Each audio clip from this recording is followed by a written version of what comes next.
Good morning, good afternoon, good evening, and welcome back for another week of live shows with yours truly, Kev Baker, coming to you live from Smart City, Glasgow, Scotland, beaming all around the world and back again on Truth Frequency Radio, where silence is consent. I'm absolutely buzzing, raring to get going on this, what is a huge week for KBS, and the big guests, they just keep on coming. They truly, truly do. Tomorrow night, we're going to have Jojo Seabacker on the show, so you don't want to miss that one. We'll be opening up the phones as well for people out there to speak to Jojo. And then on Wednesday night, we are going to be joined by Mr. Geordie Rose, founder of D-Wave Systems, the company that brought us the world's first and most powerful quantum computer, and now founder of Sanctuary AI. So he's going to be coming onto the show, try to clear up some of the mysteries that he's left us with along the way, and probably create a few more as we go. And I'm talking about big guests. It all kicks off here tonight because I have got my good friend back on the show. And I don't know if we can even call him like a guest anymore. It's almost as if he's a co-host when he comes on, because we are on the same frequency. We're usually looking at the same stuff. We certainly find the same dark topics funny from time to time. And I am, of course, talking about Charlie Robinson, the author of The Octopus of Global Control. Now, this is a controversial and humorous book that takes quotes from over 500 witnesses to some of history's greatest events and uses them to piece together and expose a century-long plan for world domination. Now, he had a front row seat to the fraud and corruption in the mortgage industry during his career in Las Vegas real estate, and he credits John Perkins' book, Confessions of an Economic Hitman, as the final piece of the puzzle that helped him to really see how the American government operates as the enforcement arm for multinational companies. So there he is. We're back. Charlie, how you doing, man? I'm good. How are you? I should also say that Graham Hancock played a role in my awakening as well for the book, and I'm excited because tomorrow night I'm going to go see him here in Denver when he does a book signing. So I'm going to go swing by and listen to him buy his new book and learn a little bit about the history of America 100,000 years ago. Should be interesting. Well, you were the first person that told me he had a new book out. And as soon as I heard that, I was keeping my eyes open, saving up some pennies, and I got myself the audiobook version. I love listening to books. And when you listen to Graham Hancock reading his own material, it almost takes you away into a little world where you're there with him. You're like Indiana Jones. You're on this adventure. You know, he talks about taking you into the time machine, and it really feels like that. I'm quite envious, dude. You know, you were meeting David Icke. I mean, I went to see David Icke, but you done it like in this kind of tropical environment.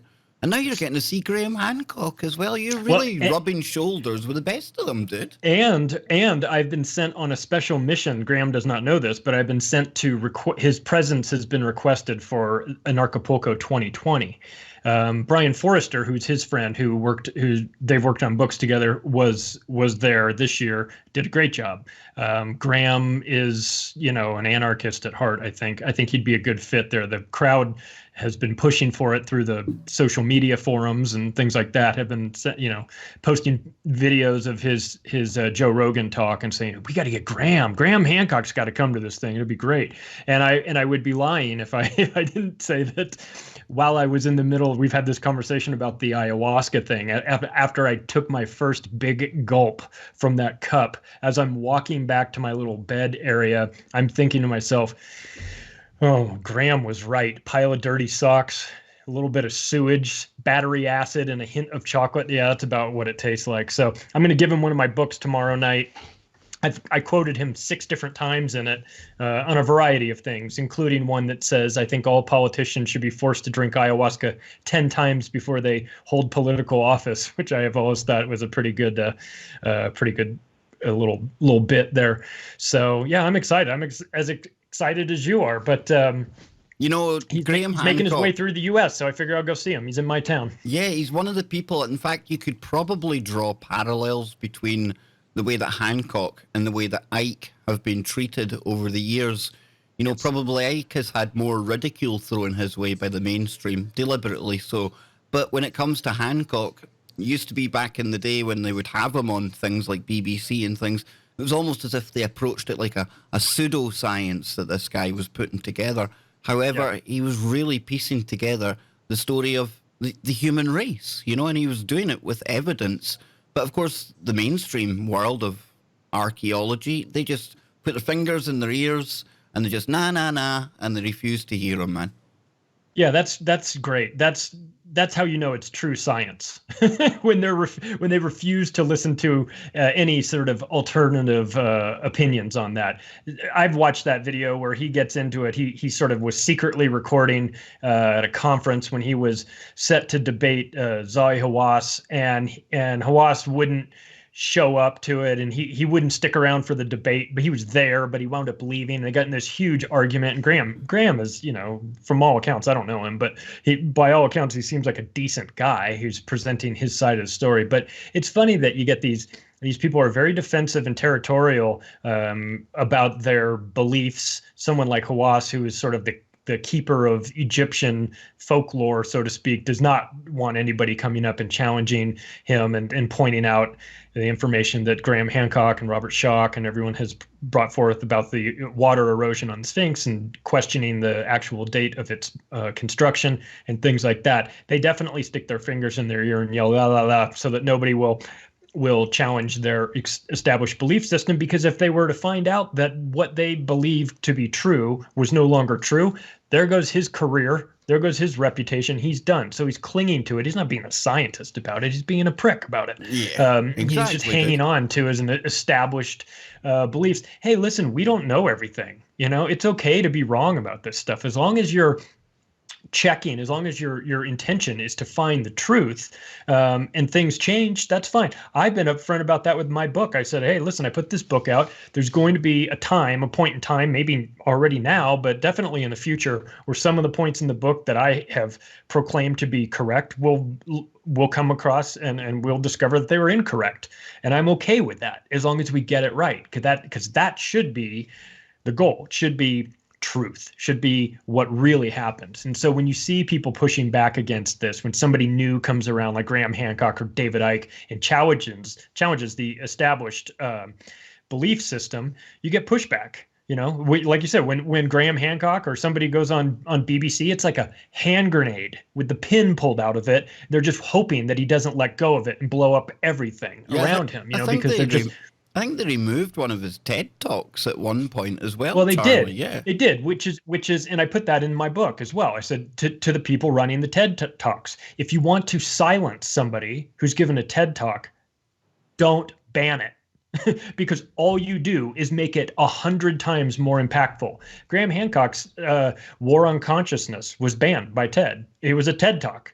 They recorded it. He did it. They put it out. It got so much attention, they banned it. Then what happened? It got a couple million views after that, because you know what people said? They said, this is ridiculous. They went after the TED conference people, and they got pushback from all sorts of people, and eventually they had to reinstate it, but not before it went on the black market, so to speak, and went underground and got millions and millions of views. And so then when something like that happens, you have to look at the TED conference and say, what are you worried about? What are you hiding? If his is a war on consciousness and he's talking about psychedelics and he's talking about how we need to explore this and how a government's telling you that what you can and can't do with your body is ridiculous, it's none of their business to explore your own consciousness is fundamental to being a human being, and that how dare governments come in here and challenge us. Now, can you see now why people want him for an Acapulco 2020? So you know, when you go out and do these talks and then the TED conference people say we're going to ban it, well, then what they're saying is this is important. We don't want you to know about it. And as far as I'm concerned, it submarines their credibility as well. TED, I'm talking the TED Talk people, not Graham. Graham has been doing this for, 20 years, he sold 10 million books. I mean, he's not some kook on the outskirts. He's a guy that goes in, puts in the time and researches, and takes years to write books. And when he writes Underworld, he did 200 scuba diving sessions in all over the planet to take a look at underwater archaeology that had been sort of lost. That's what really turned me on. The guy does his work, man. Give him credit for that. That's what really turned me on to him, dude. These underwater temples and perhaps pyramids, things like that. But, you'd think they would learn a lesson. And I say that because here we are. We're talking about TED and the fact that they banned Graham Hancock's explosive presentation. And like you rightly said there, you're bang on, man. All that done was drive more and more traffic to look at what this content was. And here we are now, amidst the latest round of the digital purge, the digital holocaust. And when they're removing people and information, they should really pay attention to things like that TED Talk, like the Streisand effect. Because when you tell people that they can't look at something, or when you make somebody's content taboo and banned, what it does is it has that adverse effect.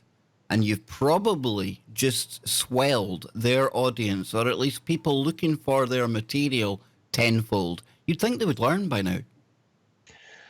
Well, you would think they would learn, but as our topics for today, the social media gulag, the vaccine Gestapo, and the Venezuela Reichstag fire, we're going a little World War II themed here. What we're seeing with people like Alex Jones being once again deplatformed from Facebook and places like this is all you're doing is you're creating an underground market for his material, and and like most people do, when you make something illegal or you make something taboo, people want to seek it out, not because they're particularly into it, but they want to see what the problem is. They want to see what you're hiding from them. So what happened when YouTube deplatformed Alex Jones? His InfoWars subscription jumped by 2 million.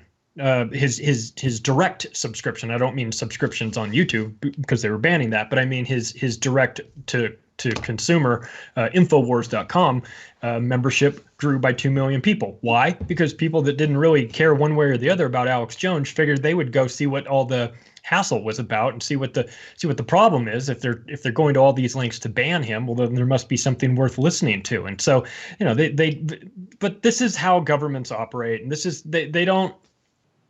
Their policies and procedures are, ready, fire, aim.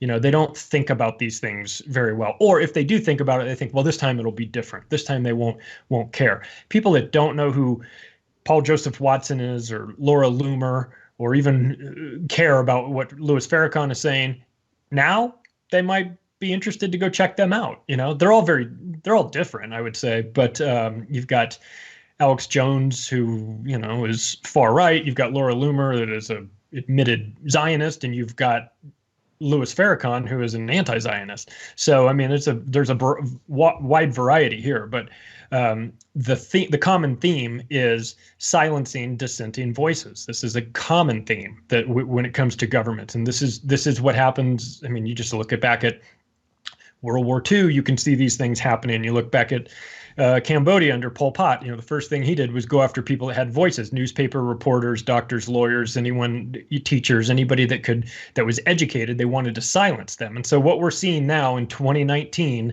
in the lead up in America, in the lead up to the 2020 election, is you're seeing a deplatforming and a silencing of anybody with voices that are anti-war, pro-Trump, or anti-Israel. And so what you get there is you get the banning of Alex Jones, Laura Loomer, Paul Joseph Watson, and Louis Farrakhan. And the last time we hooked up, we were talking about Julian Assange.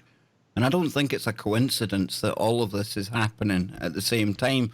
But it doesn't matter, what people's opinions are. And we say this so often, time and time again, what you think of these individuals, because it goes so much further than this. And we're starting to see this now. Because over on Breitbart the other day, in the aftermath of everything with the purge that started to be rolled out, with this headline here: link banning is Facebook's terrifying new censorship tool. And if we come down for an actual quote from The Atlantic, it says, InfoWars is subject to the strictest ban. Facebook and Instagram will remove any content that contains InfoWars videos, radio segments, or articles, and in brackets it's got, unless the post is explicitly condemning that content.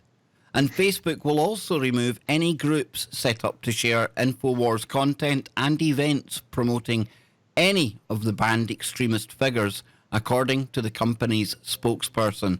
So it says in brackets as well, Twitter, YouTube, and Apple have all banned Jones and InfoWars. Think about that, folks. You know, they're telling you what you can and can't share, and they're giving you a kind of get-out clause as well. Because if you're willing to toe their party line, and you're willing to throw hate and really go after these people like they are, then you're okay to post that stuff.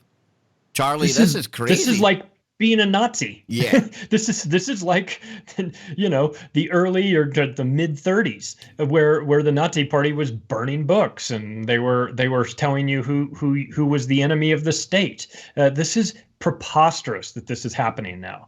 I don't care what anybody thinks about Alex Jones. We all start this conversation about Alex Jones the exact same way, which is, and I think that's some why they things I used agree him. about, some things I don't agree with him about. But it none of that even really matters so much as it is just the silencing of these people is a slippery slope. And not to mention, it's none of the government's goddamn business what we're doing online, who we're talking to, what we're listening to. It's none of their business. They think that Alex Jones got Donald Trump elected president. That's what they think. I mean, they don't really honestly think that the Russians did it, because we all know that that's not a real story. But they do actually believe that Alex Jones had something to do with Donald Trump becoming president. Now, I don't know how they would quantify that. I don't know if it gave him 2 percentage points or 10 percentage points. Let me add to that, Charlie. Think of Clinton, who Jonesy truly went after, you know. And think of what we do know about her. Let's look at how she reacted in public to the killing of one of her enemies, you know, Muammar Gaddafi. We see she's a wicked, evil person, right? And you see the mud and the muck that Jonesy raked up about her. This is personal. I really do think it's got personal with her and all of her cronies underneath. And what a perfect kind of person to use as well, Jonesy, because he's so divisive at the best of times anyway. Yeah. Well, and you know, it's not like Alex Jones sat in his little television studio and made up all these lies about Hillary Clinton. All he had to do was find the truth and tell the truth about her. The truth is bad enough. So it wasn't like he was concocting these fake stories or he was coming up with all. They don't like it. So a prime example, they went crazy after WikiLeaks for, quote, hacking or getting this, you know, information from the Russians that hacked the DNC servers, right? That was the big story. You know what was never the story? The content of the emails that they got. They didn't want to talk about that. They didn't want to talk about that at all, because the content of the email, let's take this out of the equation. None of us think that the Russians hacked it. We all understand that Seth Rich downloaded it, gave it to Kim.com, who gave it to Julian Assange, or some sort of way it got to WikiLeaks and got out that way. All right. But the content of those emails was the John Podesta stuff, was the, you know, let's talk about, you know, pizzas and hot dogs, and Obama was flying in $65,000 worth of pizza and hot dogs from Chicago for a party, and Wet Works, and talking about Scalia, and talking about whoever leaked this and make an example out of them, and all these things. This is the content of the emails. Hillary Clinton wanted to just discuss how she lost the election. Someone stole it from her. Nobody stole it from her. The reality of the situation is that the content of those emails came out, and people that were blind to it finally got a look at what a despicable human being she really is. And John Podesta and Anthony Weiner and Jeffrey Epstein and Bill Clinton and Kevin Spacey. And gee, you know, the Clintons sure do have a whole lot of very close friends that are sexual predators. Maybe That's the reason why you didn't get elected. But instead, the focus never was on the content, because to focus on the content would be to expose who Hillary Clinton truly was. And of course, she hasn't spent 40 years in politics to lose to some guy who's a game show contestant. She was going to win it no matter what. Well, guess what? She didn't count on somebody had a full house, and that was Julian Assange, and he just played that right at the very end, and that was the end of her. And it should have been. I mean, how bad of a person do you have to be to lose to Donald Trump? Let's just be honest. I mean, she could have, if she had just been somewhat decent, she would have made it on. She would have won in a landslide. She would have won if she had just been a normal, semi-conscious human being. She would have been fine. But people, she'd just been a human being, dude. That might have been just a good human start. Being. But isn't it funny? Isn't it interesting? Here we are, maybe a year or so out, and we're starting to see the digital hammer coming down. Like you say, the social media gulag. And we knew this time was always coming, this restriction on the information we can and can't share. And what you're talking about there, the effect that it can have, the effect the internet has had. Look at the millions of people that we've woken up, but that have woken up thanks to the information at their fingertips. And I don't think, again, it's a coincidence that right now, 12 months, 18 months out from election time, we're starting to see things being restricted. And the bad news is, this is just my opinion, I'll get yours, I think it's only going to get worse in the months ahead, Charlie. What say you, man? I do too. Well, one of the things that was discovered in the WikiLeaks emails was that that Zuckerberg from Facebook had consulted with John Podesta through Sheryl Sandberg, the COO of Facebook. There was he wanted to learn how to, quote, move the needle on policy issues, including immigration. So Zuckerberg was asking Sheryl Sandberg to reach out to John Podesta to try and figure out how to move the needle on social things. It said, quote, he, meaning Zuckerberg, wants to meet folks who can inform his understanding about effective political operations to advance public policy goals on social-oriented objectives. Okay, so if anyone says that Facebook isn't democratic-leaning or is not targeting the conservatives or the right wing or whatever, I mean, Zuckerberg is coordinating with Hillary Clinton's campaign manager. This was back in 2016. This is before the election. So he's coordinating with them. They absolutely are Democratic leaning. This is what they are. And I'm not Democratic or Republican, so I don't lean one way or the other, but I'm objective enough to watch this and say it's most Charlie, definitely Democratic leaning. It's globalist leaning, isn't it? Globalist leaning. Because it really is. Yeah, we've seen him over here in the EU as well, and he was basically trying to crawl into the holiest of holies, which is Angela Merkel. And he was telling her that, don't worry about it, we're going to silence all of these dissenting voices. It's all coming. Here it is. Yep. It's all coming now. And again, left and right, all an illusion, and you know that as well as I do. And it's this globalist bunch, and this New World Order, this plan that you've got in your book, you've got all these quotes and things. One of the major cornerstones of having a global government is to have us all thinking the same way. And there can be no room for dissenting voices. They can't have people, sticking their head up online and, running the risk of, dare I say it, waking people up to the crap that's going on. You have to control that information, because if you control the information, then you can control perception. And if you can control perception, you've rigged the game.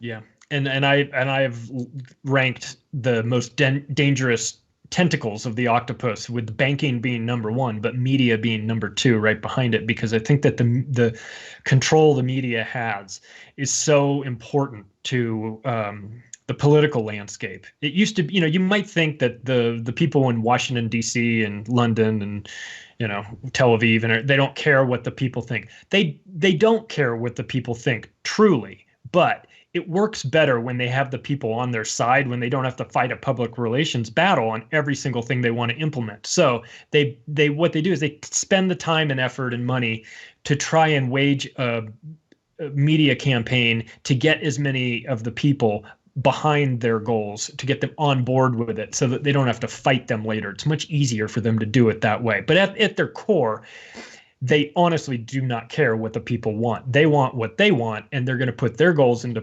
plan. And the New World Order, there's a New World Order, people will roll their eyes and go, give me a break. No, it's a real thing.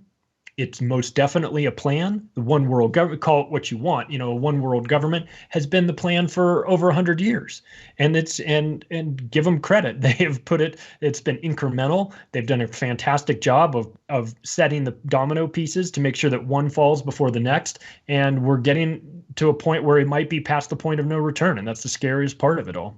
Absolutely. You're listening to Charlie Robinson, author of The Octopus of Global Control. Check out his website, same name, theoctopusofglobalcontrol.com. Check him out on Facebook, on Twitter, and we'll be right back.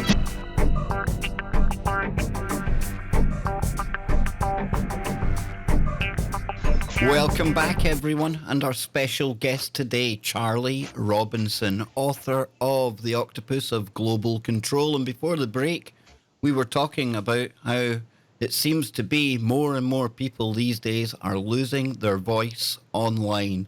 And on top of that, we've also got news that Facebook, and let's face it, all the other big tech giants will follow suit because they're all in bed together.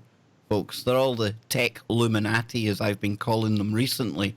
They're now even saying that posting links to websites or sources that they deem, not worthy or dangerous, in fact, yes, harmful content that these people post.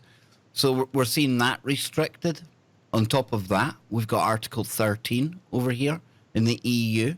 With the copyright stuff going on, we've got Article 11, that link tax thing as well. It's all rumbling on, and we can see how, as I've been saying for some time now, the internet is becoming smaller and smaller and smaller, and we're all being corralled and herded into these big websites because it's all about big data.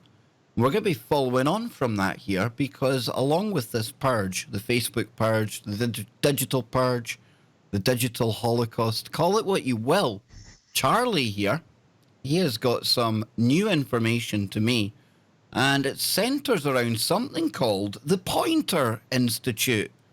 Charlie, what's this all about, man? Well, recently in the United States, there was a list that came out about 2 weeks ago that listed 515 organizations that information outlets that its journalists and fact checkers and researchers around the country considered to be unreliable, right? So remember when we talked about NewsGuard? Well, Poynter Institute is kind of like a NewsGuard, except they've been around for a very long time. It's like a nonprofit journalism-based organization in Tampa, Florida, and they've been pretty innocuous up until this point. But 2 weeks ago, they released a list of 515 websites that you shouldn't go to because they're dangerous. So who's on that list? Ben Shapiro, Drudge Report, Judicial Watch, Glenn Beck's The Blaze, Breitbart, Project Veritas. Okay, so typically right-leaning people. Who isn't on the list? Well, it should come as no surprise. MSNBC is not on the list. Mother Jones is not on the list. The Nation or The Guardian. So what is this thing? So it's basically what they came out with was a list that had all of these. So it was put together by a guy named Barrett Golding, and Barrett Golding put together an index that brings 5 lists together. So he's taking 5 lists from other organizations and compiling them into one list. And so where they got the 5 lists from, it will make you laugh. So I'm going to read who they are. So the first list they used was factcheck.org's misinformation directory. Okay. Number 2 was Fake News Codex. Number 3 was Open Sources. Number 4 was PolitiFact's Fake News Almanac. It sounds like really boring to read. And the last one was Snopes, Field Guide to Fake News Sites and Hoax Purveyors. Okay. When you are using Snopes to prove your point sucks. Okay, because Snopes sucks. Did I hear right that Brian Williams, the faker himself, is he getting a job with Snopes, or was that like some April? I don't know. Well, he still has a job with NBC. I think they clearly. Well, they want to get rid of fake news. Fake news. You know fake me. news. Fake news. You know me, dude. Brian Williams has a job in your network. How are you talking about fake news when you keep Brian Williams on? I mean, I understand he's under contract, but have him like sweep the floors and empty the trash cans or something. Don't put him on the air. This is like the inversion of reality, isn't it? It is insanity. They're laughing it is at like us. It is like the biggest liars in the world are coming out and telling you to not believe fake news. All this other fake news over there. So who is Barrett Golding, you might ask? Well, the guy who put together this list that lasted online about a week before they had to walk it back and take it off the internet because it was such a flawed list. Well, Barrett Golding works for Southern Poverty Law Center. Wow, what a surprise. And I'm on their website here. And, bear in mind everything we've been talking about, people losing the right to post online and people losing their ability to have social media accounts. Julian Assange facing life in jail. And on their website, Poynter, and that's POYNTER.org, get this quote on their About page, on their homepage. We can't have a democracy as we know it without a free press. And that's why Poynter is so important. A free press. How free is a press when you've got these fake fact checkers doing the rounds? I don't know, man. Well, let's talk crazy. How free can the press be when the people behind Poynter are from the New York Times, Vox Media, CBS This Morning, The Washington Post, ABC News, and CNN Digital? And they also have on their board a guy, Senator Bob Graham, who used to be a senator from Florida. He was the chair of the Senate Intelligence Committee that looked into 9/11. Oh, but he's going to tell you the truth about fake news. It's almost as if the Poynter Institute is trying to have a contest with NewsGuard to see whose board of directors can be filled with more globalist scumbags. I mean, NewsGuard has Michael Hayden, of course, who is the worst. But Poynter Institute is by bringing in Bob Graham, who looked the other way on the Senate on the Intelligence Committee looking into 9/11. Did a really good job of looking into 9/11. The only thing he tried to do was try to expose the fact that he thought Saudi Arabia was more involved in that. And of course, what did he get for his efforts? He got thrown out of Congress. So I mean, this isn't an organization that you want to invest any of your hard-earned money or give them any credibility, but they're doing the same sort of thing that NewsGuard is doing. They're selling themselves as the arbiter of what is truth and fiction on the internet. And the people that they brought in to make the decisions on this are the last people in the world you would trust to make that decision. So if you're just a casual fan, or if you don't really know much about this, you're not really operating in this world of trying to dig into the truth. If you take the nightly news at face value for whatever they're talking about, you probably will just say, oh, they made a list of 515 websites I shouldn't go to. And you look through it and you go, oh, InfoWars is on there. Yeah, okay. Oh, it must be good. Well, yeah, sure. There are some clickbaity sites and there's some disinformation out there. And we understand that. But I would much rather have a list coming from somebody else than from this organization with this background. It'd be better if I made the list. If I just made the list myself with no credibility for making a list about fake news or whatever, I'd have a better chance of getting it right, because at least I'm not getting funded by the pharmaceutical industry, and I'm not getting funded by the military industrial complex, and I'm not trying to license this software or license my product or sell anything to somebody else. If you just make a list and you put Snopes in there as one of the sources of your list, you're automatically disqualified, because Snopes is automatically disqualified because they're garbage. It was a husband and wife team. Of course, they split up because the husband spent a ton of money on hookers. And so now he's running it with his ex-hooker wife. So, I mean, this is crazy to me. But if you're a casual observer and you don't know the background of this and you don't know who these people really are, you'll just look at this list and assume that they're telling you the truth. They are not telling you the truth. They are lying to you. They are manufacturing consent.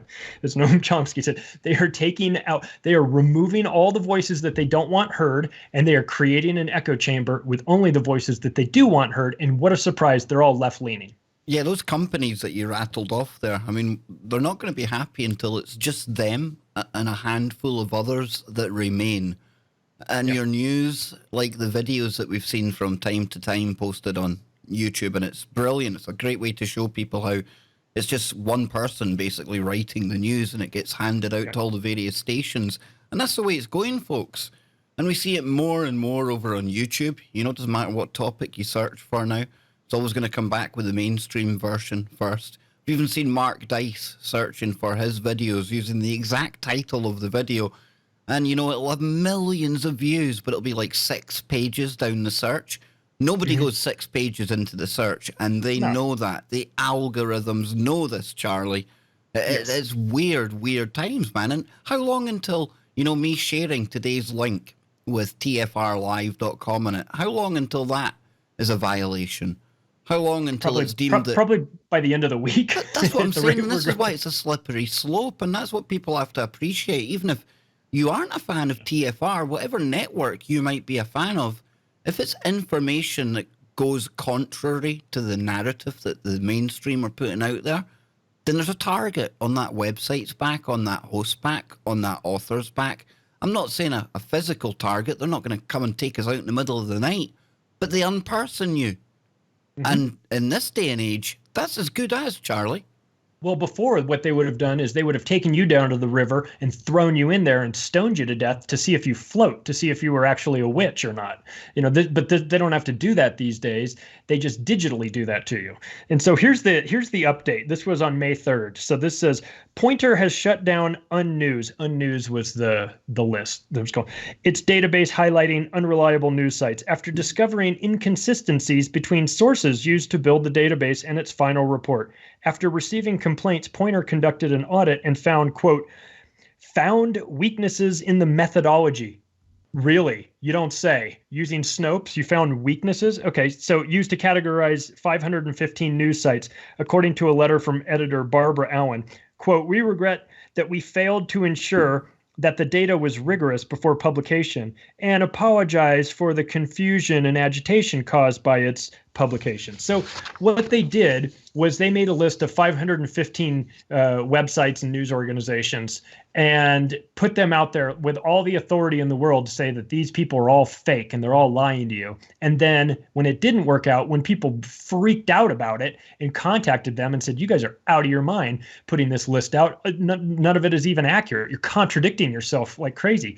Then they quietly sort of pulled it back and just, you know, but the damage is done. And this is what happens. This is what they do this all the time. Oh, we're going to deplatform you. Oh, and then you're right. We'll put you back on quietly. Well, the damage has already been done. Oh, we took down all your YouTube videos. Happened to you. And you're not even really talking about stuff that's all that controversial. You're talking about somewhat fringe, but you're not like militant one side or the other. You're really objective about things. And they took your videos down on some BS technicality. You know, so this is what they're doing. So they'll you know, it's like printing something in the newspaper, calling somebody a pedophile, and then the retraction is 6 months later on the last page in tiny, tiny print, you know? And so you're like, oh, great, you retracted the story, but nobody saw it. Everybody just saw the headline. So everybody sees that, hey, you're on the list of 515 websites that have to be banned. And then what they don't see is the follow-up that says, we screwed up. We shouldn't have put out this list because all of our sources are incorrect and blah, blah, blah. They don't see that. All they remember is that you were on the list. And that's what it's all about, just to create that perception, just so they can control it, control what people think again. And I don't think I keep going back to coincidences tonight. And people that listen to the show, they'll know that I don't do coincidence. So you know what I'm saying here. All of this is coming at us at this time. It's orchestrated. And just last month, we had this over here in the UK as well. You know how they want to make the internet a nice, safe, cuddly place for us all. You know, the UK to unleash an internet safety czar on Google, Facebook, and Twitter. And, you know, that's one thing, that headline, Charlie. But if you read beneath the lines and go deeper on that, now we're starting to see the curtain coming off the collusion between governments and the tech industry. Because this isn't the creation of some role where the government are all of a sudden going to roll into Google headquarters and start working with them to make it a safer place. No, they've been using these internet giants all along. Why? Yeah. Because they create big data. And governments going into this global new world order, new age, call it what you will, big data is control. You know, it's more valuable than money, dude. Oh, yeah. And it's funny that they use the term czar, right? Because Isn't who it had the just? czars? Russia. That used to be like But propaganda. We would like say things like that to show how like harsh and tyrannical Russia was. They've got czars Yeah. and things like that. But Yeah. now it's cool over here. And who? Yeah. Oh, Trump is a Russian agent. Really? Why did Obama name all of his cabinet czars? I mean, why are we not talking about that? It didn't mean anything. I didn't really think of it as being a Russian. It was a Russian term to call everyone czars. You know, the health what czar. about Hillary Clinton Nobody the ever other said day? that before. Did you hear Hillary Clinton the other day openly calling for the Chinese to come and back the Democrats? You know, hypothetically, if there was this candidate in 2020, God forbid, she's not planning on blowing off the mothballs and coming back, you know, openly backed by the Chinese, is she? I would. And how's that I not would like treason? to say no. How's that not treason? Can you imagine Trump even said that for a joke in one of the White House kind of press briefings or something? You know, maybe I'll get the Russians to back me this time and wink. They would have him at Gitmo in a heartbeat, right? But it's okay for her to sit there and start talking about, like, you know, colluding with the Chinese. Surely that's treasonous, dude. Well, Dianne Feinstein had a Chinese driver that was spying for China for 20 years. So I'm sure, and she pretends like she didn't know that. And of course, there's the rumors that Hillary Clinton left that server unprotected. There was a ton of evidence that the Chinese had been hacking into that server, and the speculation was that she left it unlocked or unguarded or unsecured so that her people in China could just wink, wink, take what they needed from it. And now, I wouldn't be surprised at all. And now we've got the Chinese, that Hawaii, that company with all the back doors into their things. Yeah. Terry Mayhem, you know, our trans minister. I mean, yes. Theresa Mayhem, our prime minister. Fine gentleman. Yeah, exactly. She grows a great beard. Yes. But she, in her ultimate wisdom, has handed the contract to that company to build the government's 5G infrastructure. You could not make this up. And again, to people on the outside, that sounds kind of weird. Wow, that's silly she would do that. But how long have I been saying, Charlie, you know, you've got to think of the brilliant job she is doing. She doesn't work for the British people. She works for the globalists. No, exactly. People will say these, you know, take polls of how the politicians are doing. How's the president doing? What do people think of the president? Is he doing a good job? Those are the wrong questions to ask, because he doesn't work for the people. And Theresa May does not work for the people. She might pretend that she does, and the people might pretend that she might think that she does, but she does not. So is she doing a good job? Oh, Donald Trump's approval ratings are you know, low and everything. Well, let's ask the real people that he works for. So let's ask for Israel, and let's ask the UK, and let's ask everybody, NATO and all those people. Let's ask them, the military industrial complex. Let's ask them how their president is doing. I'm sure they would give him a much higher score, because he works for them, not you. And I think as soon as people get that through their thick heads, they start to understand that these politicians, they don't care about you. They hate you. They're using you. They think you're stupid. Donald Trump is on record saying years ago, if I ran, I would run as a Republican because they're stupid enough to vote for me. Okay, absolutely. He thinks you're stupid.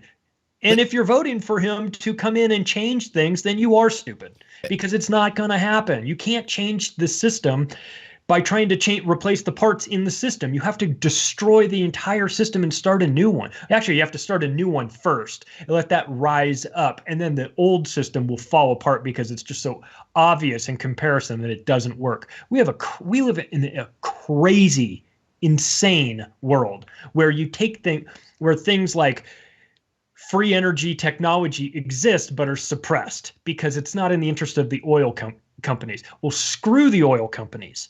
This is about the people of this planet, not the oil company. The oil companies can go out of business for all I care, or they can get into the free energy business if they'd like. They've got all the money, but let's start removing these things that are the corporations are making these major decisions based on what's good for them, and then the politicians sell it to the people as if it's supposed to be good for us. It's not good for us. Not all the time it's not.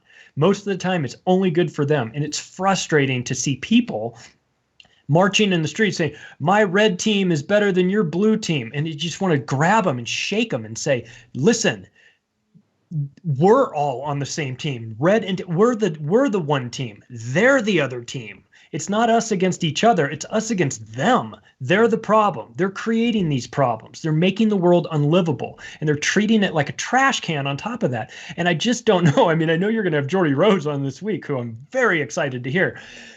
But I mean, do they have knowledge of something that we don't know? Because they're treating this planet like a garbage heap and acting as if they've got a backup plan. It's to somewhere else where they can go when this planet falls apart. Maybe they do. He might know. Maybe, perhaps we will see on Wednesday. Please tune in on Wednesday, folks. This is going to be absolutely epic. Dare I say it, even historic. Who knows what Geordie is going to leave us with that night. So before I get too far into that, I've seen in the chat room, spot on, Cave Lady in the chat room. You know, over here in the UK, be it Theresa Mayhem, Terry May, whatever you want to call him, her, non-binary, I don't know what it is anymore. I've given up guessing, dude. It doesn't matter who the Prime Minister is. You know, anytime there's a general election, what happens is the leader of the party who comes first, they don't automatically just take the role and go into 10 Downing Street like you see with in America. You know, you see the incoming president coming into the White House, big fanfare, all the rest of it. No, over here, what happens is that they take a Rolls Royce and there's a helicopter films them as they make their way to the palace. Now, why are they making their way to the palace? You may ask yourself. Well, that's where they ask. They ask for permission, down on one knee. They take the knee, for anyone out there who watches Game of Thrones. They literally take the knee in front of an old geriatric woman and ask if it's okay. Can they have her permission to rule over her subjects? So, yeah, she doesn't work for us, Charlie. No. They all work for the Queen. And, of course, you look back, as your book will brilliantly catalogue, how the royal family, you go back to around just after the time of the World War II, and the fact that they were instrumental in putting together things like the Bilderberg Group and, you know, the foundations of what was to become the European Union. You know, they stole Hitler's idea of one Europe. Yeah, that same mob. Yeah, it works better when you don't tell everyone what you're trying to do. You sort of, you know, you don't have to do it with a gun. It becomes a little bit better of a strategy. The EU was just Hitler's dream of unifying Germany, just taken to the next level, being run by bankers instead of being run by, you know, dictators. Of course, although I would say it's still run by dictators. You know, we can see how there is an element of the brown shirts around, a modern day version, the SJWs who will shout in the face of anything that flies contrary. But, you know, we also had like the Kristallnacht, you know, over there. Night of Broken Glass. Exactly. And over here now, you know, it might not be a kind of physical thing going on, but we have the kind of the algorithm going around causing equal chaos. You know, if you end up on one list or another, all kind of dictated by the algorithms that are watching everything we say, do, and type. You know, that can be enough to see you falling victim, becoming one of these groups, you know. First, they came for the communists. Yeah. Well, to the SJWs that think of themselves as the new version of the brown shirts, I would remind them that during World War II, a parallel group rose up alongside of them called the SS, and the SS then slaughtered the brown shirts, which is what would happen to the SJWs if they don't understand history and understand they're useful tools right now, but they will be discarded the second it serves the system's purposes. That's what happens. To get rid of them. Yeah, they're the first ones to go because they would be the threat. They don't even know it. Yeah, if anyone was to try and some counter coup, they're the ones that they would have to fear, you know, so they are the first ones to go. Like you say, it's a Russian term from espionage, useful idiots, and that's what these people are. Yeah, they're idiots, all right. I don't know how useful they are. I mean, they're useful to the system. Did I give away my Kremlin training there, Charlie? Did I say too much? Did I need to be phoning Ivan after the show? And oh dear, see, you bring it. Well, you'll wait for your rubles payment to arrive shortly, right? So well, hang on a minute here, because I'm not the one that's going to have strong ties with that Russian government propaganda wing called Russia Today, am I? No, well, look, we are witnessing something. I know everybody says that the times they're living in are the most interesting, but boy, I can't imagine it being a more fascinating time to be alive right now. Very frustrating as well. But to watch these people demand their own enslavement is like something straight out of Orwell, to the point where you just, I mean, like this, Orwell wouldn't believe this. Yeah, when you We've look at concocted Twitter, the digital, enslavement, the digital book burning that is happening now. And as how does like I remember from one of the Star Wars movies, how does democracy die? To thunderous applause, right?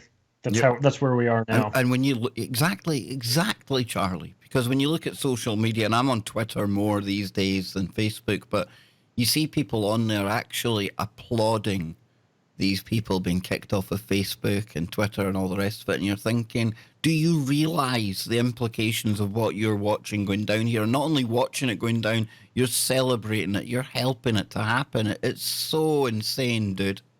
They're doing the digital version of what the crowds are doing in Saudi Arabia when they watch the guys get dragged out there and get their heads chopped off, sitting there cheering like the Romans did. I mean, this is typical bread and circuses approach to it. And the masses are so dumbed down, they don't even realize what's going on. They don't even realize that they're one step away from being next. And somebody in the chat room said, useful idiots, cheap compost. Before we go to the break, dude, did you see that story about Washington State, that they've legalized the use of human compost? No. No, I haven't seen that. You couldn't, again, you just could not make this stuff up. And for anyone who thinks I'm just making it up, well, after the break, I'll bring it up. I'll show where I got that from. Just a guy in the chat room was the first person to alert me to that, and I had exactly the same reaction as Charlie there. First of all, I threw my hands up in the air and thought, oh no, who's been fooling my good friend Just a Guy with some fake news website? No, it's true. Soylent Green, ladies and gentlemen. It's people. We'll be right back on the other side. Don't go anywhere. Charlie Robinson in the house. The Octopus of globalcontrol.com.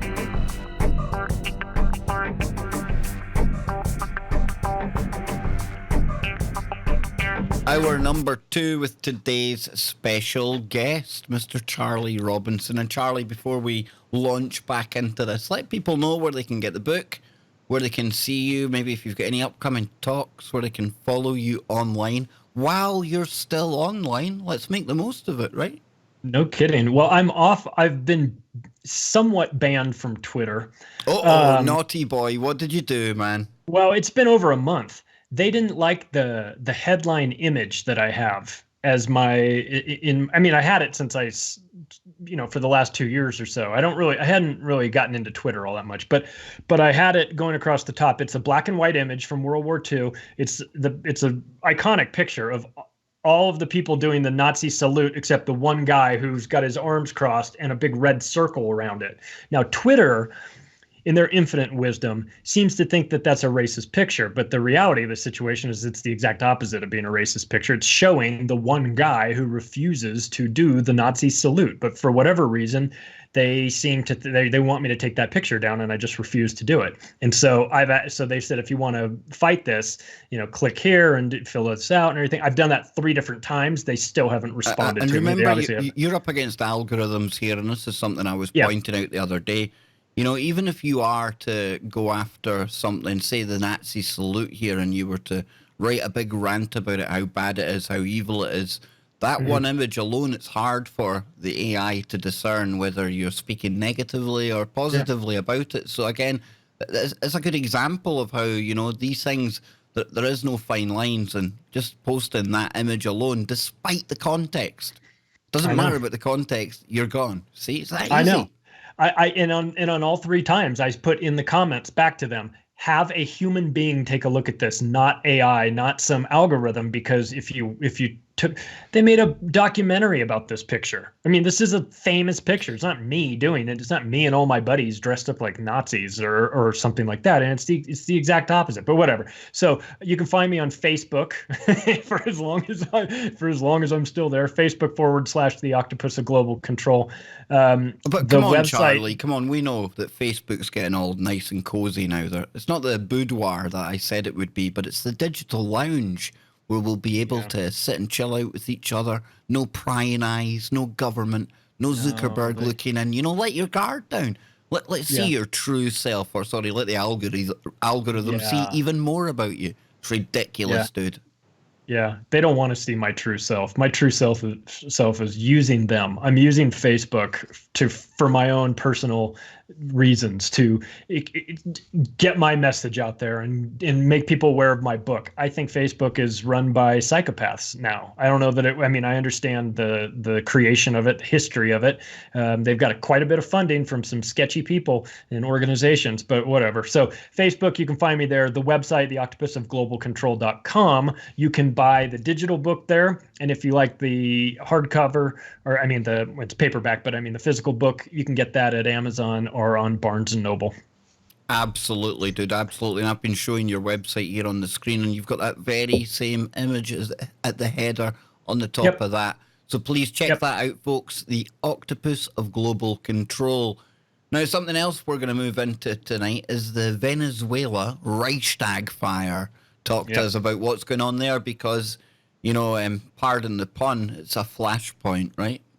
Yeah, it is. And you would think that when you bring in Elliot Abrams and John Bolton, two psychopath warmonger Zionist shills that have a history of starting coups, you would think that they would be a little bit better at it, given all the practice. But they are botching this Venezuela thing. It is a disaster for them. And they've put Guaido up there as if he is the new president. And then I don't know if you saw that clip from the State Department. And the State Department of the United States has these little press conferences every once in a while. And this guy got on there. I forget the tool's name. They just rotate him out of there because they must be the worst job in the world to go up there and just lie your brains out to everybody. But he's going on and on complaining about how people are referring to Guaido as the interim president or as the unelected president, and he wants them to refer to him as the president of Venezuela. And so one of the reporters, the guy that sits in the front row in the far left, who's great, and I don't know who he is either, but every time I see this guy, he's raising his hands when it's his turn to ask questions. He asks great questions that put them on their heels. But he just goes, "Why are you upset about this?" And the guy's like, "We're not upset. We're not upset." You got to find that clip, and people have got to check this out. And he says, "Well, you're saying that 50 countries have acknowledged that Guaido is the president, but my last calculation of the United Nations is listed over 190 countries. So you're just a little bit over 25% of the countries,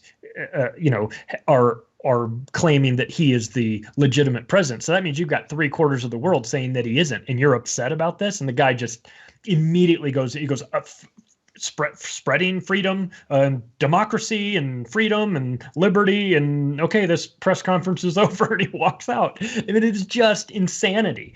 So my fear is that the Guaido thing is blown up, right? He wasn't elected president. He's a CIA puppet, just like all the other puppets, but he's not a very good one because he's a little bit too white. And the white people in Venezuela, and there's a small minority, are not exactly looked upon as being the most forthright people. You have the indigenous that are sort of what they call brown and black. There's a terminology for it. There's two major populations, more of a Hispanic, Spanish looking, and then there's also a darker component of the Venezuelan people, and they don't like the white guys, and rightfully so. Frankly, they've come in and destroyed, the country now with this Guaido thing.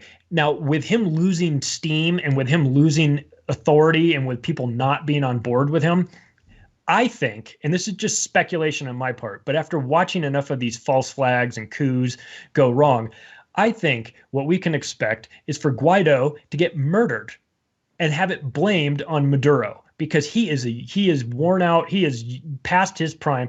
Guaido has served his purpose, but he is not going to be able to get them to the finish line as the true candidate. And once the CIA understands and acknowledges this, they're going to kill him. And they're going to pin it on Maduro, and then they're going to invade Venezuela. That's speculation, but that's educated speculation on my part. And isn't it the case that, like, the Russians and the Chinese, they're quite cozy with Venezuela as well, right? Mm-hmm. They are. But Mike Pompeo says that every country needs to get out of Venezuela immediately. Stop helping them, except for the United States. Funny that he says that. Every other country is the problem. Get Russia out of there. Get China out of there. Well, wait a second. Who made you the boss? Who made Mike Pompeo in charge of this? We're talking about a foreign country. We're talking about a democratically elected president. Now, you can say what you want about Maduro, but he was elected, just like Chavez was. And the biggest conflict, the biggest problem that the United States has with them is that he does not want to work with their oil companies. John Bolton wants their United States oil companies to run Venezuelans' oil. That's not speculation. He said it. He said it on record. He said it in front of a television camera. He said it 3 weeks ago. So this is what it is. For people that are saying, well, the United States is there's a humanitarian crisis and we've got to go help them. Stop. Just stop. Humanitarian crisis is a code word for invasion, okay? Whenever the United States wants to spread democracy or stop a humanitarian crisis, you know who they send in? They don't send in nuns, they send in the military, okay? So they bombed Iraq, back to the Stone Age to protect them, to protect the Iraqi people from a dictator. Oh, thanks a lot for protecting us from this dictator by dropping bombs and killing over 1 million people. This is what the United States does. And for people that are sort of, look, I'm an American. I take no pleasure in saying this. It's a disgrace. It's an insult to who I am as an American to watch my government go around the world acting like the psychopathic cop that's just, looking in every car to see if there's anything good to steal and then pulling the driver out, writing them a ticket for something fake and taking them down to the station while they loot their car and call it civil asset forfeiture. Well, this is exactly what we're doing to foreign countries. We're looking around to see who's got anything good. Venezuela's got oil. They've got a dictator, or they've got a person in charge, a president that we don't like, so we call him a dictator. And then we start rattling their cage and try to get them to work with us. And when that doesn't work, we finance through the CIA, we finance an opponent. When that doesn't work, we throttle their economy by sanctions, which we've already been doing. And if that doesn't work, the next step is an invasion. And what I'm saying is that I think that Guaido will be murdered, be pinned on Maduro, and there will be an invasion. Because up to this point, sanctions haven't worked. Finding a president that will work with the United States hasn't worked. CIA backing a candidate and putting him in, trying to install him as the new president hasn't worked. So the next step is invasion, and it's coming. I hate to say it, but it's coming. And, maybe not so much with the Venezuela situation, but Iraq, Afghanistan, Libya as well, Just look at how well regime change has worked in these countries, We've probably left them in a worse state than what we found them, and they weren't exactly thriving to begin with, although Libya and Muammar Gaddafi, he really was a thorn in their side because he dared to start talking about trading in gold and creating his own currency and even, empowering the other African nations around him as well. And when you start talking about bringing people together like that, well, you don't last too long. But tell me, Charlie, is Venezuela, is that on that famous list of countries that Wesley Clark gave us back in the day? It's not. No. It's not. It's not on the list. But had he been making that list today, it would be on the list for sure. But back then, it just wasn't. I think that list was created by Israel, to be honest with you, because it focuses on challenges to that Middle East region. So that list, that was one of the most enlightening sort of behind the scenes moment that you could get to see General Wesley Clark talking about that on Democracy Now, the list of the 7 countries that they were going to invade and regime change in 5 years. I mean, to say that out loud as a fact, which of course it was stunning. And it was a remarkable insight into how the minds of these psychopathic people running our governments operate. I mean, they just do not care for humanity and lives. They don't care. They see it as the ends justify the means. They are. I don't know if it's a satanic thing. I don't know if it's just straight pure psychopathy that makes them do this. But it is. There's a common theme there, and that is that they want to remake the world in their own image with their own reasons. And if you watched it, after World War I and after World War II, these countries that were demolished, the United States and the United Nations set about to redraw the maps of these countries, the outlines of their borders. And they did so in a way that didn't make any sense if you were trying to create a harmonious country.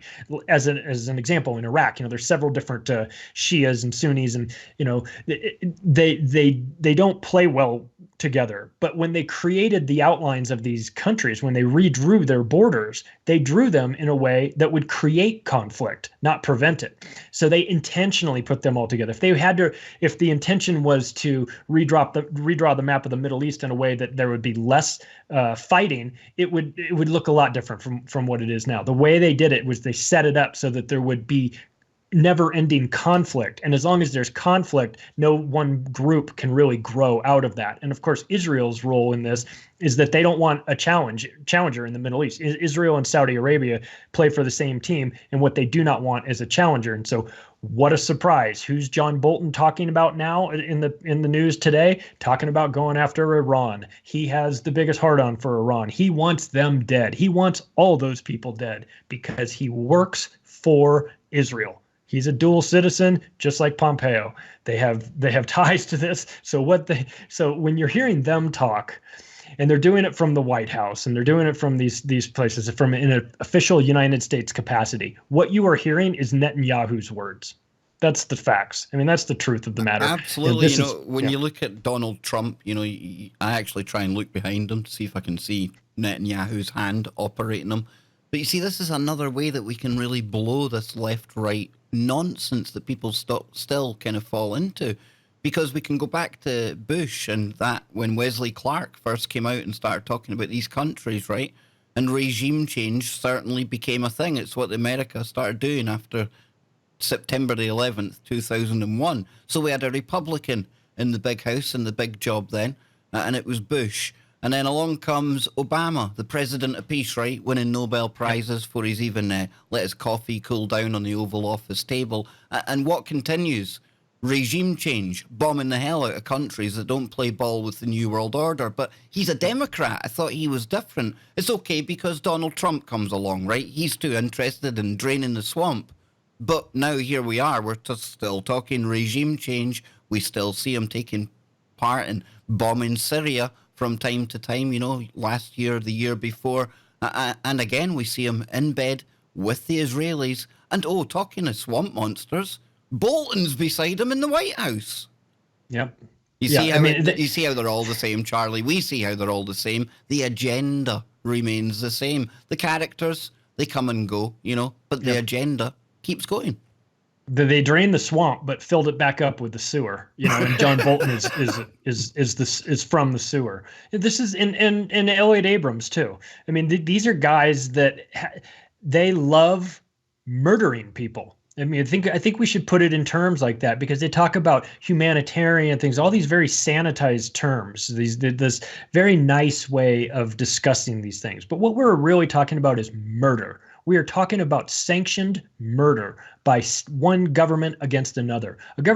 Venezuela has done nothing to the United States. Not only that, they actually supply heating oil to the northeast of the United States at a discount. I think actually free. They've contributed. There are hundreds of thousands of people in the northeastern part that during the winter count on Venezuelan heating oil to keep themselves alive. And the United States wants to cut that off because we don't agree with Venezuela. So look, it's not about what's good for the United States people, because if it was, they'd continue to allow that heating oil to flow. It's about regime change. It's about taking control of the Venezuelan oil fields that have, by all accounts, more oil than Saudi Arabia. So we're going to get it. We, not you and me, but I mean, the United States is going to get their hands on that oil. No, dude, it's me and you. We're going to get it ourselves. We're going to become these like oligarchs, and we're going to get big white cats and stroke them on our base. You know, that sounds a bit wrong, but you get the image, right? You and I are going to be, our oil company is going to be like those people that were in the Gulf of Mexico, like filling buckets with oil that had washed ashore after the BP oil spill. That's our version of the getting in the oil business. But this is and it's all sort of this is the calm before the storm with regards to Venezuela. But the reality is that people are going to die in this, and it's a horrible, despicable thing. And I hope that we don't.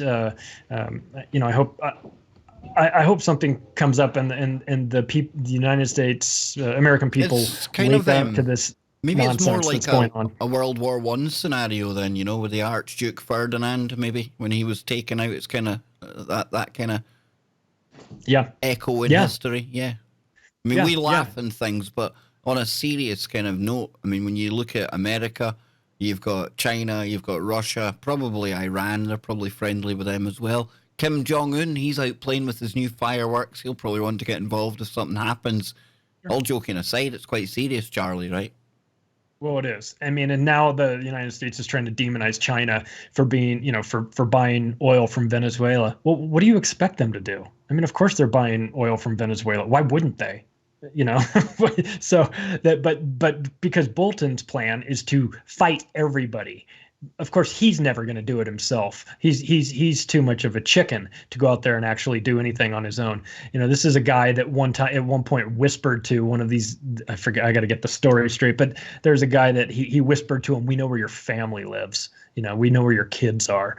Somebody that was going against his wills. I mean, John Bolton is a despicable human being, and for Trump to be surrounded, like you said, for him to be surrounded by Pompeo and Bolton, and then talk about how he's cleaning up Washington and draining the swamp. I mean, give me a break. Who would ever believe him when he brings some of the worst people in the world back? I mean, if he could put Netanyahu in his cabinet, he would. I mean, there are very few people missing from this equation. I mean, was Dick Cheney not available? This is insanity. But here we go again with Project for a New American Century, the Venezuela edition.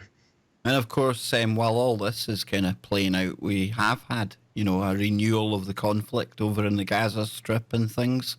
Mm-hmm. We see Netanyahu, getting back to work as normal. And again, when I talk about Israel, and I'm sure you're the same, we're not talking about the ordinary people in Israel. It's this evil government, and they are evil, folks. You just have to look at their actions to prove that. Yeah. It's nothing against Jews, nothing like that. It is a club. Like the cabal we talk about over here. It's a club of gangsters, Charlie. That's what they are. It is. Well, for sure. I mean, the Likud party in Israel was formed by terrorists. They're a terrorist organization. I mean, Menachem Begin was blowing up hotels and blowing up U.S. embassies, and he was a terrorist, and he was involved in the creation of this government. And Netanyahu has taken up. They have this philosophy that the ends justify the means. Whatever happens, happens. Whatever happens, if it's in the interest of moving their people along or doing what's in their best interest. If a couple people have to get murdered, if we have to bulldoze and take over all these establishments, if we have to shoot kids with snipers, if we have to shoot the press with snipers, we'll do it. But they don't care. They don't seem to care at all. And this mentality, this ends justify the means with regards to regime change, land acquisition, and murder. it's not limited to just the United States. I mean, all of their best buddies are like that. The UK spent 200 years terrorizing countries around the world. Now they just do it with their banking, of course, but the United States is the military arm for it. Israel does the same thing, just very quietly. Saudi Arabia does the same thing. They're bombing the hell out of Yemen. They're going to wind up killing millions of people by starving them to death. So what's it all for? These are our allies. These people. I mean, we're bad enough, the United States, but then we have friends like Israel who needs enemies. You know what I mean? They're working against our best interest on a daily basis, pretending to be our allies while infiltrating all of the United States government, definitely the media, and then God forbid you bring that up and point out the true obvious facts of it, and then someone says you're anti-Semitic. Not anti-Semitic, pointing out the obvious. What's anti-Semitic about this? What's anti-Semitic about saying that you guys are all in charge? They should actually change the definition of anti-Semitic, because it should actually just say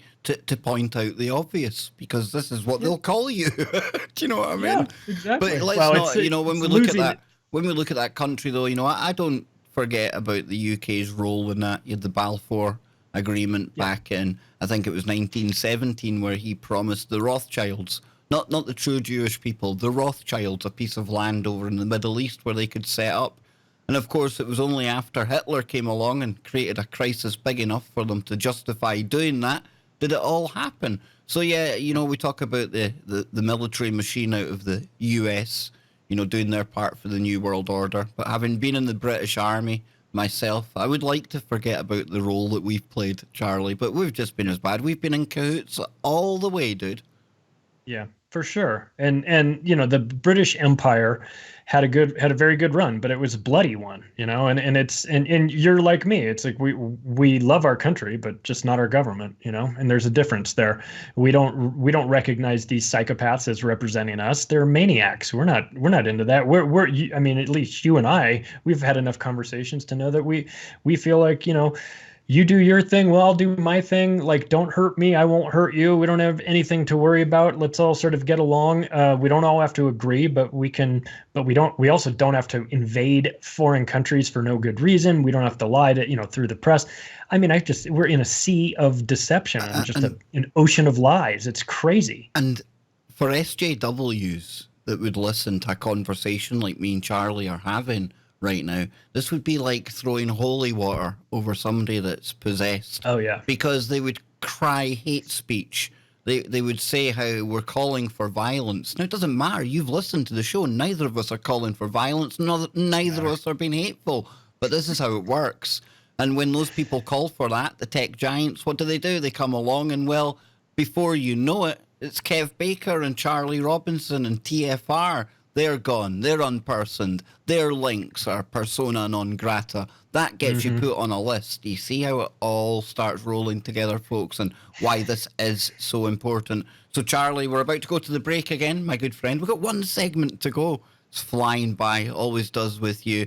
But, your links one more time before we get into the weird and wonderful world of something else that's fallen victim to the Facebook censors. Anti-vaccine. So let people know where they can find the book, etc. Yeah, the non-polarizing topic of anti-vaccine. This is why, ladies and gentlemen, this is why Charlie Robinson is in a handful of people that I have on a list. I have a list. Yes, I've got a list. Charlie is deemed too dangerous for YouTube. We'll get into more of that after the break. But where can people find your links, man? You can find me on the octopusofglobalcontrol.com. You can find me on Facebook / the Octopus of Global Control. You can find me on Amazon and barnesandnoble.com. Absolutely, dude. Yeah, you're a dangerous character to bring onto the show here. Yeah, absolutely. You're hurting my family, dude. I can't pay the bills after having people like you on here. Your truths are too hot to handle. You see, folks. Well, we'll talk about rainbows and unicorns next. Can we? Next time around. Yeah. QAnon, it's safe as well. They don't mind you touching quarter truths, non-truths, but you get nothing but the truth here with Charlie Robinson. That's why the algorithms on YouTube, they absolutely hate this character. Find out why after the break. Don't go anywhere. More from me and Charlie.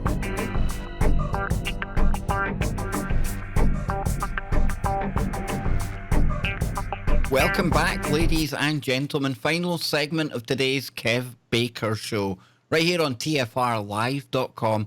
Remember, tell everyone about Truth Frequency Radio, where silence is consent. And if you want to support the network and yourself, maybe you consider going over to ialife.com. That's ialife.com, where you can take part and indulge in some of TFR's very own CBD experience. So please visit ialife.com. So then, Charlie, we were having that much of a laugh during the break. We almost forgot to come back for the final segment. After me and you finish today, we hand over the baton to Dr. Brooks Agnew and Lucky for Quantum Connections. But we've got one highly controversial final segment to go. And you see, before the break, I was deeming you the man that YouTube just loves to hate.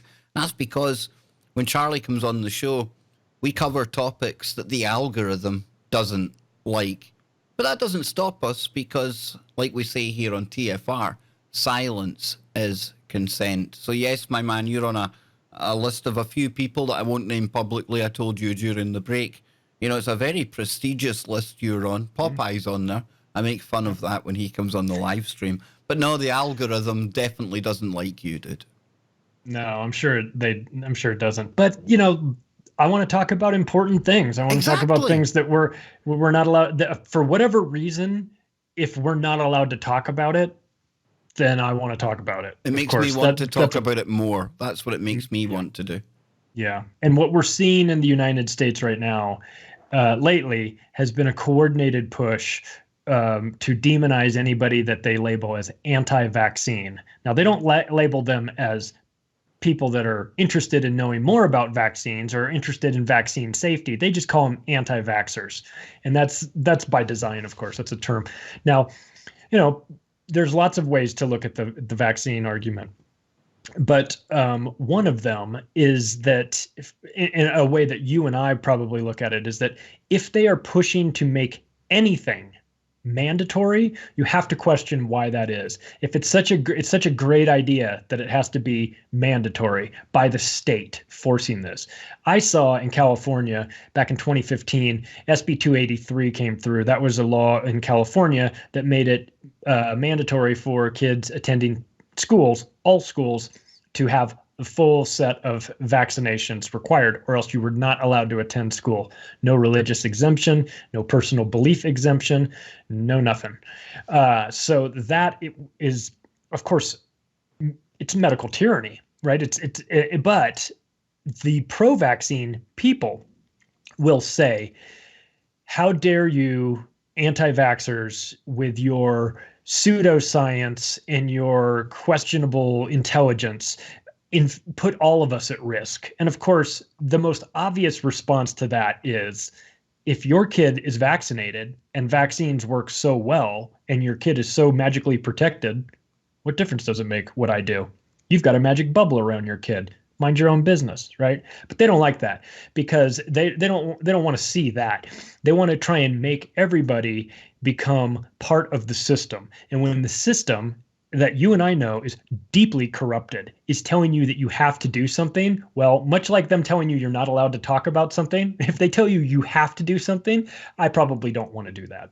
And so when you take a look at vaccines, what you're finding is that the real science that Del Bigtree and people like Del Bigtree are doing, that's looking into these, that are asking reasonable questions, they are silenced. Their voices are not welcome. You're not going to see honest debates on your nightly news because the nightly news gets 2/3 of their advertising revenue from Big Pharma. Well, Big Charlie, Pharma is not going to. Let's throw in Andrew Wakefield at this point as well, then, because he literally got chased out of the UK when he started making the link between MMR and autism, you know what I mean? So we've been talking about getting unpersoned tonight. He literally had to flee the country, dude. Yeah. Yeah. Oh, and there are holistic doctors that in either 2015 or 2016 in Florida were getting whacked like crazy. Yeah, within the course of 3 months, they were turning up dead all over the place. I remember doing microbiologists. I remember doing a series of shows on these people that all, and it was all down to some enzyme that they were talking about, or at least that was a common denominator. It was GC-MAF. that they were talking about, and what they were asking is, they were talking about Nogales and GC-MAF. They were asking, why is Nogales being found in these kids that have autism when it wasn't present at birth? It was showing up at 18 months to 24 months. It was coinciding with when they were having vaccinations, and what they were finding was Nogales was in there, and Nogales was ripping apart their insides. It was turning off the burglar alarm, opening up the front door, and allowing everything else to just come on into these kids' bodies because the Nogales was doing so much damage to it. So and they were saying, well, if you give them GC-MAF, then that takes care of the Nogales problem, and then the next thing you know, they were all whacked, or chased out. And there were even guys in the I think it was Chris Noakes in the UK that was chased to Switzerland, and then it probably had his operation shut down in the UK, and I think later had it shut down in Switzerland. It was either Chris Noakes or David Noakes. I can never get the names right, but anyway, there's the medical industry in the United States is full of examples of them releasing products onto the market that they say were safe, that are approved by the Federal Drug Administration, only to watch those things turn around and injure people or kill them. I mean, the history is littered with this. Vioxx cost billions and billions of dollars to the pharmaceutical industries that put the products out. It's in the new book that's coming out. I put a list of all of these drugs and how long they were on the market, and they're not just on the market for a couple of months. You're talking about drugs that were on the market for 60 years that turn out to be killing people. So why is it that if you're in an industry like the pharmaceutical industry, where you've got product after product after product that is banned, that wind up becoming recalled for killing people, do you find it so impossible to believe that maybe sort of vaccines might need to be looked into a little bit more, especially considering the 1986 law that Congress passed, the Protection Act, basically the vaccine big pharma manufacturing Protection Act that prevented them from being sued, and the establishment of the vaccine adverse effects reaction courts, the VAERS court, right? So these were set up, and the VAERS court has paid out over $4 billion in damages. Now that money doesn't come from the vaccine manufacturers at all. It comes from the consumers. It comes from a 75-cent tax that is on every single vaccine that people purchase. So that's the money that's used to fund this payout system. And then the payout system, by all accounts, has paid out about 1% of the people that were actually damaged by it. And if you receive a payout from the VAERS court, you sign a non-disclosure agreement that if you mention so much as what you got or how you received this settlement, they can come after you for 10 times that amount in damages. So now what you would have happen is, God forbid somebody goes through the VAERS court with a sick kid, gets $1 million settlement from them, they open their mouth and talk about it, then the pharmaceutical companies come back for them, sue them for $10 million, win, because the courts are rigged in their favor, of course, and then now you've got a sick kid with autism, and you're $10 million in the hole, and you're living in your car if you're lucky. So this is a dirty industry. Okay, and the science is not settled, despite what that moron Hillary Clinton says. The science on vaccines is most definitely not settled. Whenever you hear that, it's not science anymore. It's dogma. It's religion. It's the religion of vaccines. And so this is what we're facing. And anybody that comes up and stands up and says, I just think that we should do more testing on this, they're treated like a witch. You're right. They're trying to burn them at the stake. How dare you come out here and talk about, you're putting our kids at danger. Never mind the fact that the pharmaceutical industry does a good enough job of killing people every year that they're the third leading cause of death in the United States. Over 100,000 Americans die every year from the pharmaceutical industry. But calling them out and asking them to check the vaccine safety makes us the criminals. This is insanity. It's just nuts.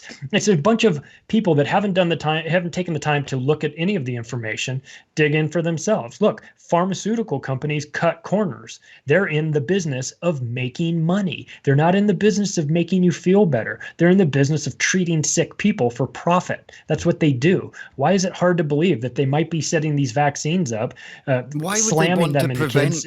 Why would they want to prevent all of these future money-making events that could come on the back of these diseases that they say they're trying to eradicate? But I often think about it this way as well, and it takes us back full circle to where we started tonight, and the story of mankind. and people like Graham Hancock, who's certainly rewriting the history books. Now, without putting a figure on how long us humans have been here and how we got here, think about it. Up until, say, the last, 20 years or so since the whole vaccine regime really started to pick up pace, out of that entire period of time, 20 years out of, say, a 200,000-year history, it's not even 1%, it's not even a fraction. And yet we managed to make it this far, Charlie, without all of these concoctions, without all of these poisons going into our infants at birth. We got here okay. We ain't perfect, but we never were. But you know what? Humanity survived. We got here. And why? What's changed so much? Why do we need all these things now? Think about it, folks. Think about it. Exactly. Think about it. We don't. This is a profit. So what the pharmaceutical industry has discovered is that healthy people don't make any money and dead people don't make them any money, but sick people do.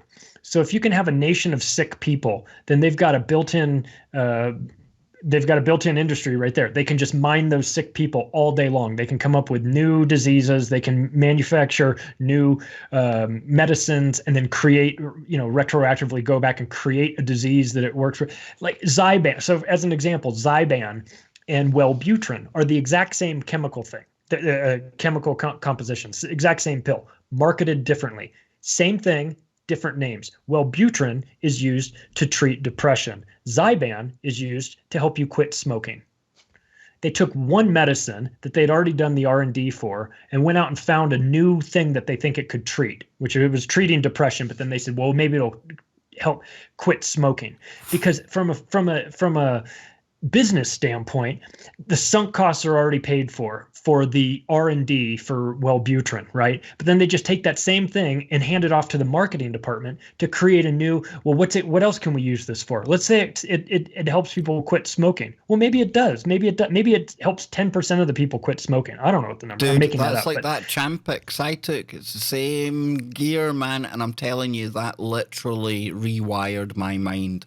And all in the name of making me not enjoy nicotine anymore. But that was literally changing who I was. And I've told some of the dark experiences I've had on that. And like you say, again, you're spot on. You always are. But these things, they're not initially meant as stop smoking kind of drugs. That's just something else they can make money off in the background. No. And I was reading something, I think it was Scotty Lopez, our friend that had posted a story about, is it Ambien over where you live? And people in their sleep getting up and killing people and almost drowning. And this is Ambien's on the market and it's readily available. And they know all this, but it's okay. It's good to go. Makes money, right?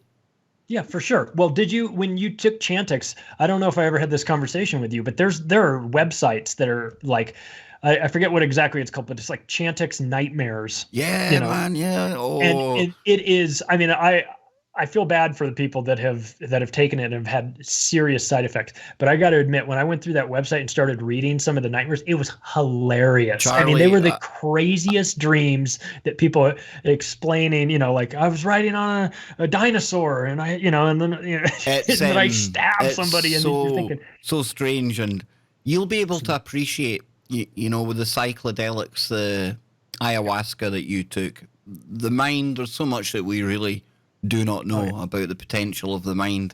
And I swear, and it's something I came across as well, it's almost as if these dreams, and I'm throwing up air quotes here because trust me, dude, they ain't like dreams. They're as real as me and you sitting talking right now. And what it does, I was experiencing people from my childhood, people from years ago that I'd literally, they were well in my subconscious because they were gone from my conscious mind, but they were there. And I was telling the counsellor, because they give you a counsellor with these tablets, that tells you everything you need to know, right? You got to go once a week and you sit down for a wee cup of tea and a chat, and the lady's looking at me, she goes, you look so tired. I'm like, that's because I'm literally scared to sleep. And we were talking about it, and she was saying, Kev, I shouldn't really say this, but she didn't disclose any names or information, but she said there was this older lady, and for whatever reason, she was having to take the Champix as well. And it was getting towards the end of her 12-week course. And she was actually in tears. And she was asking the girl, is there any way that I can stay on it? You know, it successfully got her off the cigarettes, but she wanted to stay on it. And the reason was she had lost her husband a few years before that. And she was telling the girl that it's literally every night when I go to bed, I'm looking forward to it because it's like getting to spend time with my husband again. And, and I don't want to let go of that. That's the level of realness that the dreams have. And I had some bizarre ones as well, dark stuff going on. But we talk about going on psychedelic journeys, you know, out of our bodies into other dimensions. There's something temporal, you know, some temporal quality to what you're doing in your mind with that stuff. It's weird gear, that's dude. danger.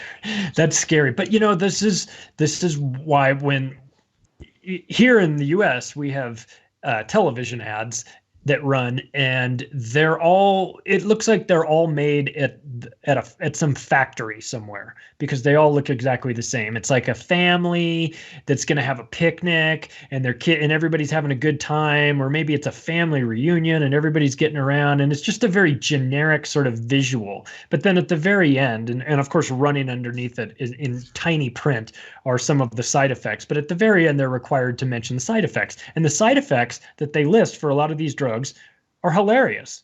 It's like rectal bleeding, involuntary sneezing, you know, uncontrollable arm movement that may become permanent. And it's like, but you won't have hay fever anymore. I read them out on the show one night, and bearing in mind the reason they were taking me off the cigarettes was the fact that I've got really like bad COPD. My lungs are in crap order.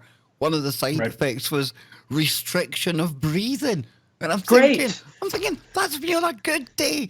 Why am I taking something that'll literally make it even harder for me to breathe? But don't worry about that, because it'll stop you smoking, right? It's crazy, man. Exactly. We're at a point now where whether it's the government, whether it's big pharma, whether it's the banks, it's like everybody is out to get you. And if you say that to somebody that doesn't have a firm grasp on all this stuff, they'll look at you like you're out of your mind. They'll look at you like you're a paranoid schizophrenic. But like, you know, I kind of joked with people before, like, do you ever get the feeling that your government is trying to kill you? Well, the answer is they are. I mean, all you have to do is look at these crazy depopulation agendas and the chemtrails and the GMO foods, and the only explanation you can come to is that they're actively trying to kill you. And you know, the reason that's the only thing that makes sense. Yeah, and the reason that it feels like they're all trying to do the same thing, they're all coming after us, even though they're so separate entities on the face of it, is because they are all separate tentacles. You see where I'm going here, Charlie? I do see where you're going, and I love it. Tentacles of this octopus of global control. So it's just behind the curtain. You know, we're starting to see more and more of these tentacles emerging by the day, but it's there, and it's all connected to that central body. They all call it a cartel, call it the deep state. In fact, the deep state's way beyond. It's below. It's on one of the tentacles. They work for the body. That's what it really is, Charlie, right? Yeah. Yeah. And much like how I ended the book, we can end our 2 hours here by leaving it on a positive note, and to say that this is, we have some dark activities happening that our governments and big businesses are involved in. But the race is there's still a little bit more left to go in the race. We can still turn this around. I mean, we have the numbers, right? We have more people. There's vastly more of us than there are of them. And awareness to this is the key, which is why you're seeing people being silenced on social media. You're seeing versions of events on the mainstream media telling it one way. They don't want you to become aware of this, because awareness of this scam, of this game that has been played on us, makes it less effective. If everybody understands what's happening, they can't pull it over on us. But unfortunately, a lot of people aren't aware of this. Either they're too stupid to be aware of it, which is possible, and I don't mean that as a. I mean, I know it's insulting to say that, but I don't mean that. I mean, they're just not capable of figuring out this puzzle. And then there's a lot of people that are smart enough to figure it out, but are bogged down with the day-to-day activities of life and raising kids and going to work and doing all these things that you need to do, that even if they wanted to get involved in it, they don't have the time or energy to. And so they count on that. They count on a large batch of people that are too dumb to figure it out. They count on another batch of people being too preoccupied to figure it out. And then, of course, there's a smaller sliver, which is the people that are listening to this, and and the people that we have come across over the years of being in this industry. And that is people that are like, it's so obvious what's going on. Why can't you see it? And we're screaming like, pay attention, watch what's happening, watch how they're doing this. This is why they're doing it. This is how they're doing it. And that one little sliver of people are the people that they're trying to shut up, because you can't run this scam if everybody understands how the game is played. We're the crazy ones, Charlie. We're the crazy ones. And sometimes the crazy ones change the world. They really, really do. Yeah. And I want to just throw this out there for people listening to this. You might be enjoying this topic, this conversation right now. Well, it's going to roll on after the break right here on TFRlive.com, because that's how we roll. Because Lucky and Dr. Brooks Agnew, they're going to be joined by Cherie Geo and possibly Joe Joseph. What they're going to be talking about is the criminalization of pain patients, cancer patients, and their doctors. This isn't about drug addicts. This is about driving people to suicide. The fraud, hashtag opioid crisis, opioid hysteria. And this is something that I've really unfortunately had a kind of front row seat watching this. Absolutely love Joe Joseph, as everyone knows. He's my brother. He's the one that roped me into this radio world. But it's painful because I've kind of built up a good relationship with him and his family, Charlie, not just Joe. And his wife goes through pain that I can't even appreciate. I can't put myself in her shoes at all. And this is really how I've had a kind of a crash course into the whole opioid thing going on in the US right now. Mm-hmm. When I compare it to our health system over here, I've said before, some of it good, some of it bad. It's utterly criminal what's going on in the US right now, man. It truly, truly is. Yeah. It's such a hypocritical thing too, because on the one hand, you've got these drug manufacturers that are producing medicines that are killing people, literally killing people every day, killing people. And yet then the demonization of marijuana as a Schedule I drug with no medicinal value, which is insanity, because half the states have it legalized for medical use. Some have it legalized for everything. Like me here in Colorado, I can go to the store not too far away, walk in, show my ID, and buy as much weed as I want. And that's how crazy it is, man. That is kind of awesome, to be honest with you. That is insane, Charlie. I mean, it beats buying it from a gas station in Pico and Alvarado in Los Angeles, like I did in college. Hypothetically, if I did have to buy it in the UK, hypothetically, because probably talking about doing the real thing is deemed a criminal act these days. But, I would probably have to walk down to a really, really dodgy location, the kind of place that you usually see in crime scene photos, and meet, I really have to rub shoulders, hypothetically, with some really shady characters. You can picture it. Yep. Roughest end of Glasgow. So, yeah, I get where you're coming from there, but I love what you said there. That shows how ridiculous this is. I remember Chris Geo one time as well. He was stood on one side of a state line, and he was posting about how in this side, I can do this with the weed, and take 2 steps that way, and I'm like 10 years in jail or something. You're thinking, that shows how insane this is. It is. It's nuts. And, and so it also just shows that the pharmaceutical industry and the government, if their goal was to help people, they would be doing things a lot differently. I mean, if people say, well, you say that the government is out to get you and you say that big pharma is criminal and everything, don't take my word for it. Just look at the facts. Look at what's legal. Oxycontin is legal with a prescription, and fentanyl and these things, they will kill you. Marijuana is illegal. Why is that? Well, because the government doesn't control it. Now they're trying to make it legal and taxing it, because now they want to get in on the industry, which is, fine. Legalize it. It's ridiculous. They treat people like they're kids that they have no idea. I mean, we could be responsible for. I mean, it's not like people aren't going to get it anyway. Legalize it. Put it out. Look what happened in Portugal. Portugal legalized all drugs, and their rates of incarceration for drug use dropped by like, I think like 80%. And also, of course, the deaths from overdoses dropped considerably. Think about it, Charlie. It's the opposite effect of what we were talking about earlier. You take away the taboo factor, you tell people they can do something, and you know what happens? They don't want it. The novelty goes out of it, right? Yep. It's funny how we came full circle. It's been a blast, dude. Always a blast with you. Love hanging out with you, man. Me too. No doubt by this time next month, there's going to be yet more crazy stuff for us to get into. But this is, a mark of your work, sir, because no matter how long or how far we go into the future, because you've kind of catalogued this journey that we've been on so far, we're always going to be able to take current events and show that, this is nothing new, or we shouldn't be surprised. And it's all plans that are a long time in the making. So that's why I'm really blessed, Charlie, to have you come on, speak to me and the audience, and love working with you, bro. I love working with you too, man. It's good. You got a great audience, and that sounds like a great show. Dr. Agnew and Sherry and if you've got one question everybody, it's an all-star lineup. If you've got one question for Geordie Rose when he's on later in the week, what would it be? Come on. Put you on the spot, man. Are you considering making AI sex robots? Oh, I've already got one. Oh, sponsored by Sanctuary AI. I'm only joking, folks. I'll be back tomorrow with Jojo C. Backer.